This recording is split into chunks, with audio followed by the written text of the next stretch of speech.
Train में मूंगफली बेचने वाले ने कैसे किया 30,000 करोड़ रुपए का घोटाला। 16 साल पहले आज ही के दिन तेलगी घोटाले के आरोपी को हुई थी सजा। जाने की पूरी कहानी। 10 साल 18 राज्य और 72 शहर, 30,000 करोड़ रुपए का घोटाला उस शख्स की गुनाह जिसने देश की अर्थव्यवस्था को हिला कर रख दिया। करोड़ रुपए के इस घोटाले ने सरकारी अधिकारियों और सरकारी विभागों की नींद उड़ा दी।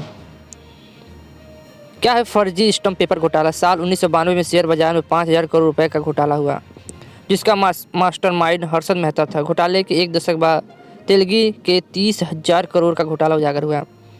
तेलगी का फर्जी स्टम्प पेपर घोटाला 90 के दशक से चल रहा था। इसमें बड़े बड़े नाम शामिल थे। आपको जानकर हैरानी होगी कि बीकॉम पास अब्दुल करीम तेलगी ने एक ऐसा घोटाले को अंजाम दिया जिससे अर्थव्यवस्था हिल गई। अब्दुल करीम तेलगी कौन थे। कर्नाटक के एक छोटे से गांव खानपुर में रहने वाले अब्दुल करीम के पिता रेलवे में थे और माँ घर चलाते थे, गृहस्थी थी। 3 भाई बहन का बचपन गरीबी में बीता। जब तेलगी के पिता की मृत्यु हुई तब वो स्कूल में ही था। घर की जिम्मेदारी उसके कंधे पे आ गई। पढ़ाई के साथ साथ उन्होंने फल और सब्जियां बेचना भी शुरू कर दिया। ट्रेन में मूंगफली बेचता था। किसी तरह उन्होंने बीकॉम की पढ़ाई पूरी की, लेकिन नौकरी नहीं मिली। एक दिन ट्रेन में मूंगफली बेचते समय उसकी मुलाकात मुंबई के एक व्यापारी से हुई। सेठ ने उससे मुंबई आने को कहा। तेलगी सिर्फ जीना नहीं चाहता था, बल्कि उसका मकसद नाम और पैसा कमाना था। कुछ दिन मुंबई में रहने के बाद वह सऊदी अरब चला गया। वहाँ 7 वर्ष रहने के बाद वापस लौटा।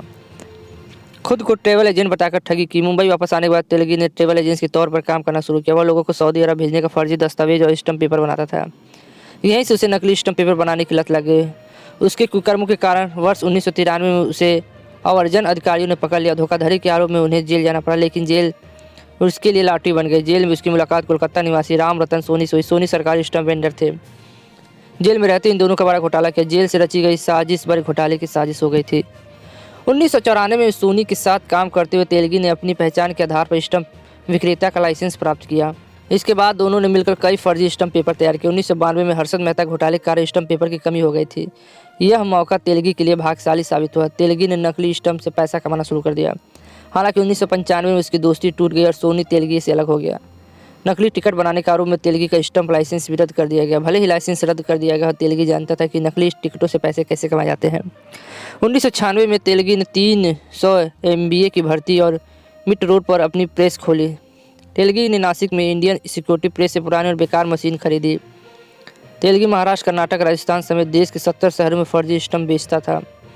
इतना खुला रहस्य इस घोटाला 2000 के सामने आया, जब 2 लोगों को फर्जी स्टम्प पेपर के साथ बेंगलुरु से गिरफ्तार किया गया। ये स्टम्प पेपर तेलगी के पास लगे हुए थे। 2001 में तेलगी को अजमेर से गिरफ्तार किया गया। मामला CBI को सौंप दिया गया। इस तरह तेलगी का पतन शुरू हो गया। जांच में पता चला कि तेलगी ने फर्जी स्टम्प पेपर का पूरा साम्राज्य खड़ा कर लिया था। यह लोग विभिन्न बैंकिंग कंपनियां, वित्तीय संस्थाएं, कॉर्पोरेट कंपनी के कुछ कर्मचारियों की मदद से करोड़ रुपए से नकली स्टम्प पेपर बेच रहे हैं।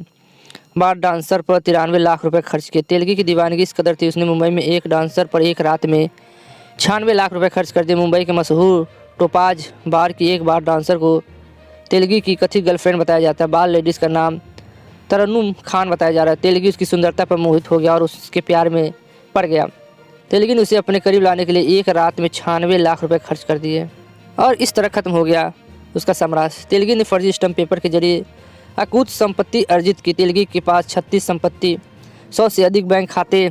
2006 में तेलगी को 30 साल सश्रम कारावास की सजा सुनाई गई और 202 करोड़ रुपए का जुर्माना लगाया गया। तेलगी जेल में था, लेकिन उसने अपना कारोबार वहीं से शुरू किया। मीडिया रिपोर्ट के मुताबिक वह कुछ पुलिस अधिकारियों की मदद से जेल से अपना कारोबार चला रहा था। तेलगी मधुमेह, उच्च रक्तचाप और एड्स जैसी गंभीर बीमारी से पीड़ित था।